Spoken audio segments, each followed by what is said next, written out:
Hello everyone, welcome to my channel. My name is Autumn. This video is primarily about the Visionary I-Ching cards, but I did want to mention another deck related to it that I do have in my possession. I also want to talk about the casting the coins in the I-Ching system, partly because it is the foundation to these visionary cards, and I think it's just wonderful to know that foundation, wonderful to know that extra information, certainly respectful to the very ancient system. And I also think providing some, like in anything really, when you provide a bit of context, it gives you the foundation, gives you a bit more substance, and I think you get a lot more out of it if you just understand where it's coming from. And if you don't know anything about the I-Ching, or you know, other than you've heard of it, hopefully I can help you a little bit. But I don't want to get too much into the system, like really fully into it, otherwise it'll get too long. It really is more about these cards, but yeah, hopefully I can just provide a little bit of context for you. And I'll be mentioning the tarot because of course we're all tarot lovers, and I'm hoping that helps rather than hinders, but we'll see. If you just want to see the cards, then there'll be a timestamp somewhere below, and you can just head on over to that. I'm also putting somewhere in the description a link to another YouTube video. It's about maybe only 5 minutes long, and it just gives you a little bit more historical context maybe, and it might help watching that first even, and then coming back to this. It's only a very quick video, but it just gives you the little tiny intro, and then you can maybe head back to this one. Okay, let's begin.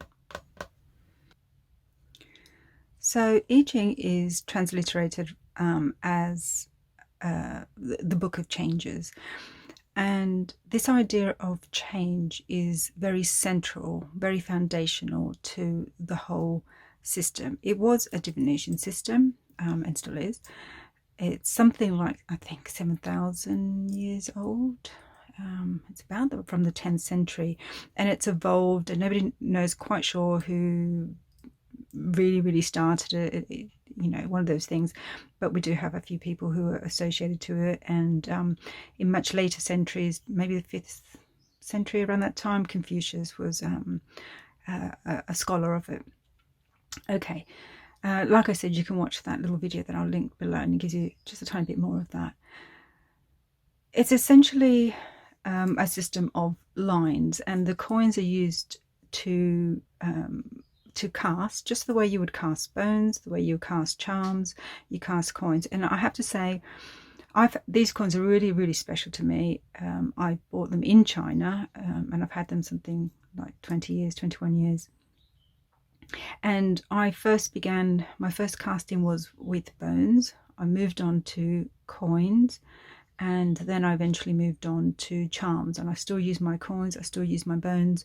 They just provide different energies, just like we use different decks, I suppose, in a way. This, I have to say, is possibly my bone casting is very connected to my ancestral work. Charms are like an everyday tarot deck, and this is possibly, you know, the most elegant divination, casting divination system that at least I've come across and that I've used. It's 3 coins. It's as simple as that. And every coin has, of course, 2 sides. And we have the yang and we have the yin. So with 3 coins, you have a possibility of 4 different types of throws. It's that simple. So you start with 3. You throw them, and you have 4 different possibilities. Okay, so I'm keeping it short, so I'm not going to go over everything. And what each formation or, you know, possibility does is it gives you a start to the trigram, which if you watch that video that I linked, you know what I'm talking about. But a trigram, just as the name implies, try is 3. Okay, so we're looking at 3, making 3 lines. So you have these in your pocket, you throw them, and you create a line from this. So this is 2 yings and a yang, so it gives us a yang line.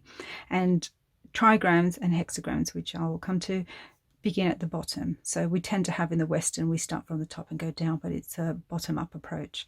Okay, so here we have a yang line. you will throw them again. And I'm not going to do this over and over. That's also young. I didn't throw very well, but anyway. So I'm not going to do this over and over, otherwise we'll be here forever. But let's say I cast this, I threw them down 3 times. I got 2 yangs, and then I got a yin line. Now, I'm hoping that's all nice and clear. So 2 yangs and a yin line. And a yang line is solid, yin is broken. So now you have your trigram. Okay, so this is how it first began. So with this amount of coins, with the 2 sides, you have the possibility of making 8 trigrams. But in later centuries, somebody came along and thought, it's not a lot really, is it, to encompass the whole human experience? I know. How about we take these trigrams and put them together? Because each trigram is very special, and we'll come to that, and they all mean something. But if we put 2 trigrams together, which is essentially, let's say I cast that, 2 yangs, a yin, and then I keep casting, I keep throwing, and write out the next 3 lines continuing on top. Okay, so let's say I had a yang, and then let's say I had 2 yings. This now becomes what's known as a hexagram.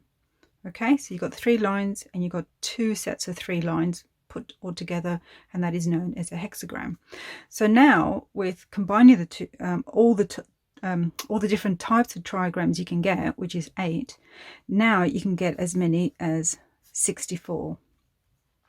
So 64 hexagrams, and now you have, think of it as 64 cards, 64 oracle cards, right? Which is great. But remember what I said, that the Book of Changes, the Book of change is central to the I-Ching system. So you not only have a hexagram, you also have lines that can change if you cast, sometimes if you cast once and sometimes if you cast twice. It depends what comes out, and that's because, okay, I will mention it. I try not to make this too long, but if you have 3 of the same, so 3 yang, okay, so that's a yang. I'm going to put a little dot in the middle because that is known as old yang, which means it's a changing line inherent in the first hexagram.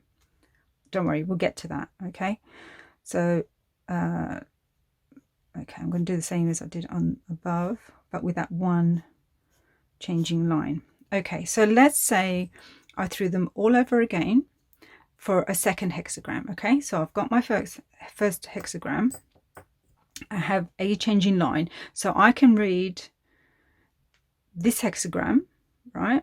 I can read that, and I can read about this changing line. Okay, I'll get to that. Now, let's say I cast again. Let's say I didn't have a changing line, or let's say even I did have a changing line, but I cast all over again, and I get a second set. Okay, a second hexagram. I'm just doing anything here. Okay, so which lines have changed here? Let's see if that's clear. First line, the second line has changed, hasn't it? So number 2 has changed. Remember, this is 1, 2, we're starting from the bottom. Number 3, yin and yin, that hasn't changed. Yang and yang, that hasn't changed. Yin to yang, so that's changed. So number 5. So lines 2 and 5 have changed. So now what you have is hexagram number 1, which you can read about. You have the changing lines, which you would read about secondly, and then you have the third hexagram, which you can read about. So you have quite a lot to read about. You would have your I-Ching book, your Book of Changes. I looked for the last hour for it and I can't find it. I think my daughter was using it and I don't know where it's gone. It will turn up somewhere. We don't have that much stuff. It's got to be somewhere. Anyway, so I can't show it to you. It doesn't really matter. But a good book on a good I-Ching book, a good Book of Changes, so then you can refer to. Think of it as your guidebook, as your essential guidebook, because you do need to know them unless you've been doing it for years and years. Okay, so you would use that. But if you bought these oracle cards, there is a very mini Book of Changes in there, which is actually quite good. Okay, so hopefully that wasn't confusing. So you have your trigrams, 3 lines. You have 2 trigrams put together, which is called a hexagram, and that's what you read, essentially. Okay, so what else did I want to say? Okay, so let's look at that hexagram that I wrote there, which is yang, yang, yin, yang, what do I put? Yin, yang. So here we have this trigram is lake, okay? And then this trigram at the top, if you can see that, is fire. Now, each trigram has that. So we have fire, lake, heaven, wind, thunder, all sorts of things like that. I'm not going to get into it now because it will come up. Each one has that meaning inherent into it. Once you put them together, then you have the concept of lake below and fire above. So you can imagine you have all sorts. You could have lake above, fire below. You could have thunder below, mountain above, and all that just adds to the reading. This is possibly all going to make sense more in a moment. Okay. What else? Okay, so that's in a nutshell. Trigrams, hexagrams, and names for each one, and then reading them, one hexagram, the changing lines, and the second one. So I hope that makes the most sense about this idea of lines changing. So yeah, did I say that correctly? I hope so. So you can see this is a yang, but in the second one it becomes a yin. So that is considered a changing line. Okay. Okay, so let me relate this to tarot. If this is confusing, then just skip this or just let it go and then move on to the cards. But I just thought relating it to it might just be a little bit helpful. So this is the Morgan Greer. So let's say when you draw a card, let's say you drew one card, okay? So this card gives you a whole lot of information. You've asked a question, you get your information there. Now we know that drawing a second card gives us a little bit more information. You could think of this at first, let's say this is like a trigram. One card is like a trigram, that's another trigram. They each have their inherent meanings. If you read them together, it's like you've created a hexagram. Remember the 2 trigrams together, the set of 6 lines now. So now reading them together, strange cards to have together, but yes, this will give you a very different meaning. Now let's say you weren't so much reading them together, but you were thinking them as past or present, let's say present and future. Okay, so you could read them like that, present and future. That's like reading one hexagram and then another hexagram. But what will really be useful in this tarot reading would be if, okay, we've got the 5 of Pentacles here, so things aren't so good, but things are pretty great there. Now you could just say, right, things are rubbish now, but they're going to be better later. But in a developmental sort of sense, or in a more active rather than passive sense, you might want to ask, well, how do I achieve this?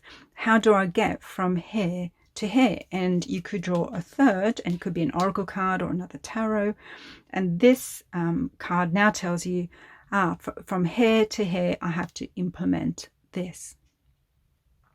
Okay, and I'm showing you this because this is the changing lines. So if you thought of that as one hexagram and that's another hexagram, and this is the future, because it's all about how, getting into the future. It is divination, and how do we get there, or what are the elements? It's not just how that specific question, that this was for the tarot, but it's how this change is happening, going to happen, could happen, best way to happen, what needs to happen, that sort of thing. All about transition. How do I transition from this card to this card? How do I change from this card to this card? How is this change going to happen? And this is one of the things that I initially loved about the I Ching, is about this idea of change. Change is central to I think my character, but it's also how I view the world, in that understanding that everything is dynamic and that change is inherent in the system of nature. Nothing is static, nothing truly stays still. Even the most solid thing you can think of, your table or a rock, all the way down into the atoms, they're all buzzing and bubbling and moving. But that's more like energy and movement. But, you know, more about the idea of everything is cyclical, everything changes, you know, the whole wheel of fortune, everything moves and everything is dynamic. That's partly inherent in my central symbol, which is the spiral, the idea of change. Okay, so if you used tarot in this way and you focus rather than on what has happened, could happen, whatever, it's about how to make change happen or how this is happening. That becomes super useful. And that's the I Ching. It's the book of changes. So yes, you have your hexagrams, which have very set and inherent information and wisdom, but you also have the changing lines, and the changing lines is where you see the transition in the shift. Okay, so I just wanted to relate that to tarot a little bit. So I came across this one a while ago, and I've had it for a little while, and I just wasn't using it. So this one is actually waiting to go to its new home at some point. I need to relist it. So you get a very good, fairly thorough guidebook, and you would see here, hopefully, it's very pale, but you'll see here a hexagram, which you now know. 2 trigrams, it becomes a hexagram, and they all have information. So you have information about the card, about that, which is essentially that hexagram. And then you have here the lines. So when you've done your 2 cards and you see which lines have changed, then you read for which line has changed, whether it's the first or baseline, it's called here, the second, and so on. And that will give you more information. And then you will turn to your second card that you drew and read about that one, and then you know, see how they relate. Okay, so not bad. Little guidebook. The cards themselves I just couldn't connect to. So some of them are sort of what you might call pippish, in that it's the hexagram, nice and big. Most of them are these sort of ink brushwork reminiscent of Chinese calligraphy. Some of them are really quite lovely, others are just dry brush. And the hexagram is in the sort of goldy, so it's black with a red dot everywhere, and then you have the sort of bronzy gold, coppery hexagram. Okay, and you also have the number of the hexagram. Each one has a number, so it's nice and easy to find. So like I said, it's very cardboardy. It's I don't do great with monochromatic decks. They have to be very special or different. For me, this deck was just complicating my own very elegant and simple coin casting. It's faster, obviously, in that you draw a card rather than having to cast the coins. But to me, the casting of the coins is part of, well, it's the middle bit. It's that transition is the process, isn't it? So the process of doing it is part of the divination. It's not just getting to the end and working out what your hexagram is, but it's been in that place of focus and divination and connecting to the greater is. So this was just sort of complicated it for me in many ways. It's like if you don't cast coins, then this is, well, a great alternative. But as I did, and as I didn't connect, I just felt them very distant and just didn't connect to them. But you know, there are moments like when I see that one, or I quite like this, very hermity. You know, some of them are evocative, others are just there's nothing there for me. But a nice set, and somebody else will like it. So this is going, but that gives you you can see the essence of hexagrams. Okay, so now onto the cards. So If you've come straight to the cards, that's fine. If you did look at the other video or look at the intro to this one, you understand now what I'm talking about. And these cards, unlike the other deck that I showed you, are not just, in fact, quite a lot more than just the hexagrams depicted onto a card, which is essentially what the other deck was. It's hexagrams with a bit of brushwork calligraphy style to give it something movement and an image to sort of somewhat look at. These are very, very different. So you have this little Visionary I-Ching Cards guidebook, which I'll go through in a bit. The cards themselves, I've put them in order for you. As you can see, compared to the other deck, incredibly different. So you do have the hexagram at the top. You have a Chinese character, if you know how to read Mandarin characters, and then you have the two trigrams, the names of them. So sky above, sky below. So remember how I told you at the beginning, they each have a leg, and one's above and one's below. So then we have the artist, which is Joan Larimore, and she's created these images which are very surreal, dreamlike, I would say, and her interpretation of the two trigrams together, so the hexagram. And then we have the keyword at the top as well, as you can see. They're a little shiny for me. The board, lovely, just watercolory backs. I think they're all watercolors. Borders are very black, but I actually don't mind that. I'm getting used to them. I may have wanted to trim it a bit more, but I think that containment is just part of its thing as well. Okay, I'm going to flip through, not flick through. Let's not flick cards. So you can see some of these are just earth above, earth below. Really, really beautiful. Some of them are more abstract than others, as you can see. This is super abstract, but this is water above, thunder below. And others you have discernible images like vegetation there and what looks like a moon. Okay. Mountain above, water below.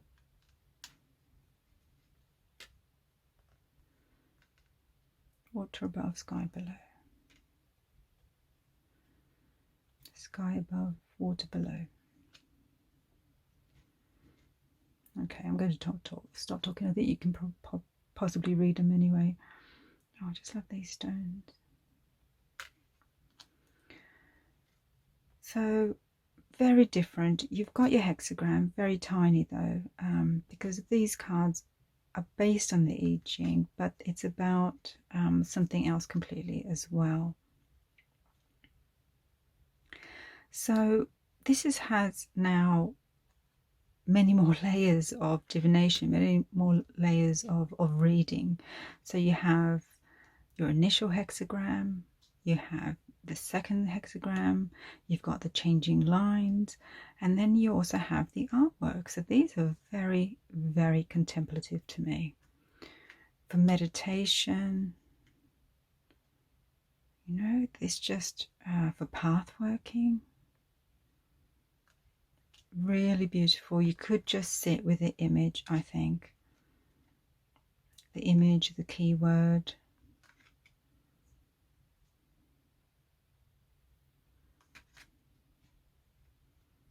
I just fell in love with this artwork. The flow, the colours.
One of the wonderful things about the I Ching system is that it's very much like the tarot in that it covers the mundane, the very practical, it's very pragmatic, the very practical considerations of the decisions we need to make, because it is divination, it is about making decisions. It isn't just about what could be or what will be, but it's about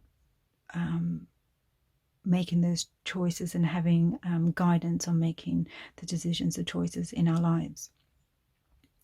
And yet it's philosophical, so it's also takes us to those higher places, takes us inward, takes us to the spiritual. And I think this deck as well, with these images, certainly brings out the more self-development and spiritual aspect of I Ching. The book is very nice, nicely set out. It does have a little black and white image. It's all numbered, everything's numbered. It's all very easy, very straightforward.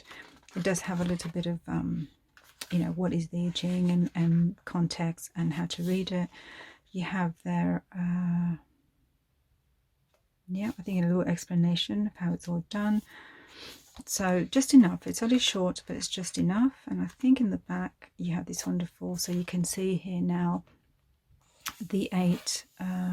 This is known as the Balglass. So this is the wheel, and this is all the different trigrams, the 8 different trigrams. You've got lake, heaven, wind, water, mountain, earth, thunder, and fire. Then you have this lovely table where you can see what you've drawn. So this is the upper trigram, the above, and the below.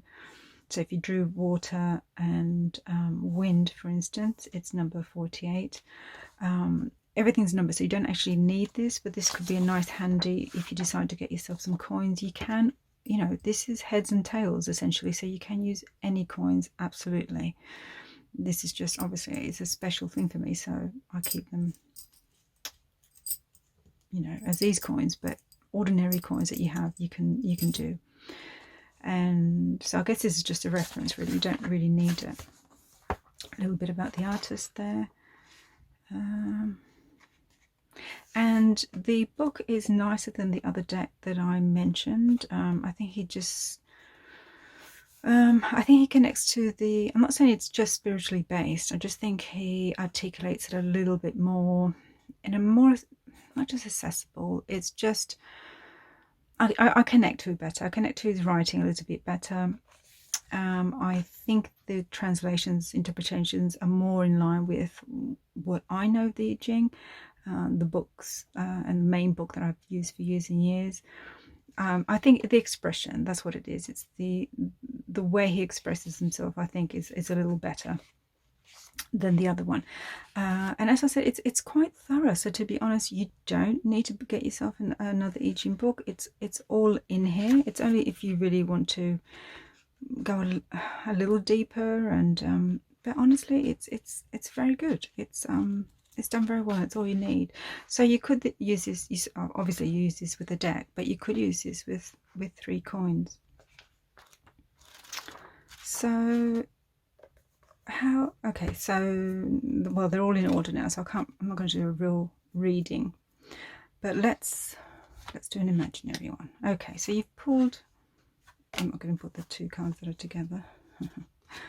Just enough changing lines there. Okay, so let's say, well, we don't want to go from near completion to oppression. Let's go something easier, from oppression to nearing completion. Okay, so you've drawn 47, which is oppression, 64, nearing completion. You've got lake above with water below, and it's moving to fire above, water below. So that's interesting. We've both got water below. So we know straight away, you don't have to look at this too much to see the fact that the trigram at the bottom hasn't changed. So it's just the trigram at the above, from lake to fire. Okay, so nicely numbered, nice and easy. We go to 47.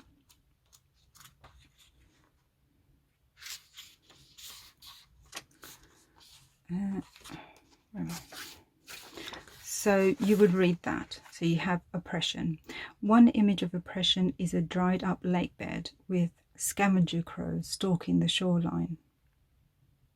Hard times can shrivel our spirits and give rise to a multitude of crows in the form of troublesome worries. Times of great loss or personal failure can break some people, but the strong of heart are able to bend with their fate. And bending to fate is very Taoist. To endure hard times or even benefit from them, you are called upon to tap the deepest stratum of your identity, which is stronger than fate and incorruptible by even the harshest realities. So it goes on a little bit more. Okay, so you would read that. For those who dare to live fully and completely, failure, the final taboo in modern society, is but one part of the inevitable cycle of life's ups and downs. To never fail is to fail in the biggest way. By avoiding risk altogether, one will always fall far short of what might have been. So I love that. What a great message. So we know the bottom lines, bottom three, are not changing because it's water below, water below. So we go to the top ones from 4 to 6. And what do we have? We can see the fourth line isn't changed, and we can see the fifth line and sixth lines have changed. Okay, so that's you may not be able to pick it up there on the camera. Oh, lovely sun's coming. But we've got yang to yin and we've got yin to yang, but that doesn't matter. You just need to know that it's changed. So you would go to, so you have here the lines. Nicely reminds you that line 1 is at the bottom. So what did I say? 5 and 6. Okay, so now we go to line 5 because that is a changing line. And this gives us that. So we've read all that about oppression, and now we read.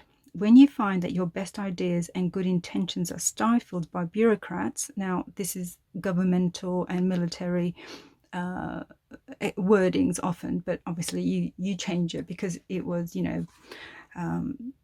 this was an important part of the culture at the time, and the emperors, the monarchs, the people in charge would use the I Ching to work out how to, it was a system for strategy, what decisions to make according to very strategic considerations.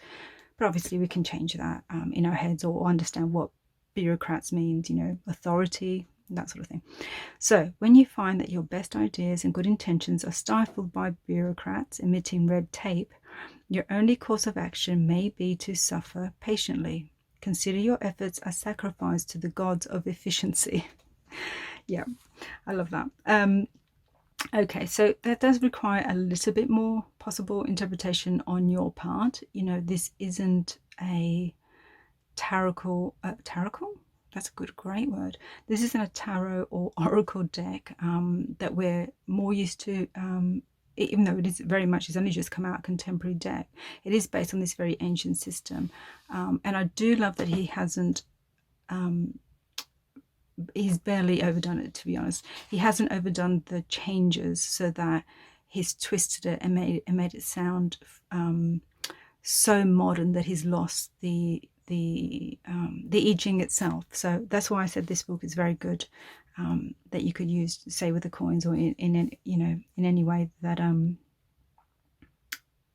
for actually reading the I Ching, right? Am I making sense there? Okay, so, but obviously it will require a little bit more effort than just a straightforward oracle deck, which you say, yes, do this in your life and that sort of thing. So when you find that your best ideas and good intentions are stifled by bureaucrats emitting red tape, so we can read that literally. We can think of something that we're trying to do at work, or the legal system, or some contracts, or some forms, and it's just, we're just getting this constant backlash, or we're told we have to fill the form in again, all that troublesome stuff. So that's the more literal. But you can also see red tape, this binding of things that you're trying to get something done, some project out there, and there's just another hoop that you've got to jump through. Essentially, it's saying your only course of action may be to suffer patiently. Consider your efforts a sacrifice to the gods of efficiency. So we have this idea of feeling oppressed, this difficult time, these worries that we have that are eating away at us. this changing line says that, you know, rather than pushing ahead, this may be something that you're going to have to flow through. We also have line 6 that's changed. The future suddenly grows brighter. Okay, so this is a little bit more hopeful, this one. You've been oppressed by bonds that can now be broken. So this is nice that we have this one change as well. Okay, we're kind of stuck in this thing, but they will be broken, and recent troubles are drawing to an end. Allow yourself to go forward and even kick up your heels a little bit. Okay, so be patient. We have this here, be patient, they will be broken, and so forth. So you can see we've got the reading of the card itself. We look at the lines that change. We've got that little extra. We've got this, not just so much extra, we've got that middle bit. Remember, like I said in the 3 tarot cards, that middle bit, the transition. This is the bit that is shifting now. And then you've got the 64, which is the last card. And then you would read the message for this card. The situation is incomplete, but the chaos of the past is giving way to order. The goal is in sight. Nearing completion is the last hexagram of the I Ching. It suggests that the ever-spinning wheel of life never reaches a final conclusion. Just as hidden sadness resides in the heart of true euphoria, and just as seeds of amazing achievement can sprout from a cauldron of adversity, no end is ever really complete without a new beginning stirring inside it. The Tao 64 spoke timeless wheel of change is ready to spin onward. There you go. Consider too the possibility that you have a little information and no experience. Once live, proceed carefully, cautiously, alertly, and you will strive honorably at the completion of your goal. Okay, so we have this idea of being a bit stuck, feeling a bit oppressed, that other people or the situation isn't letting you move forward. We have the changing lines that tells us be patient, don't push, but change is happening, and allow yourself to be open to that change, and understand when the change happens, it's only the start. You're completing something, but you're only completing a cycle, and it's the start of something else coming along. So very nice, isn't it? So you can read all of that. Then you can sit with these images and have a feel for where they take you.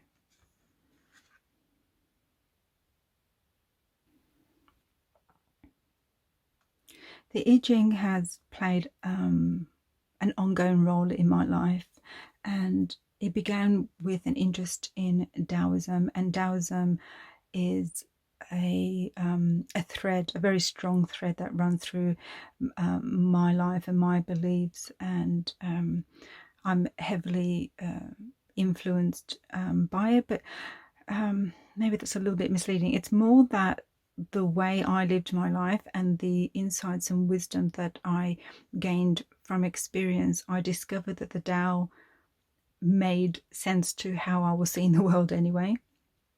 So it's a very supportive system, I suppose, in that way, that I use and express in my life. So when these cards came out, I was definitely intrigued by the whole I Ching, but it's the beautiful, you know, as a card lover, as a reader of cards, it's loving the visual, loving imagery. This is what sealed it for me, because I could also see not only are they beautiful, but how they can be used in a much more intuitive way as well. How much you can get just out of, you know, pulling a card and just looking at the imagery, or the imagery and the keywords. So you could use a really, really, really simple oracle in that way, very intuitively. And then you can also dive into the guidebook and get so much out of it.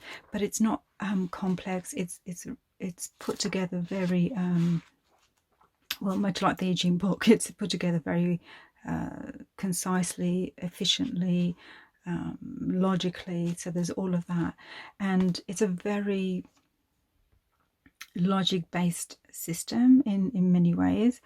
And I love that this sort of balance, these cards balance that out with the logic and the pragmatism with something extremely intuitive, very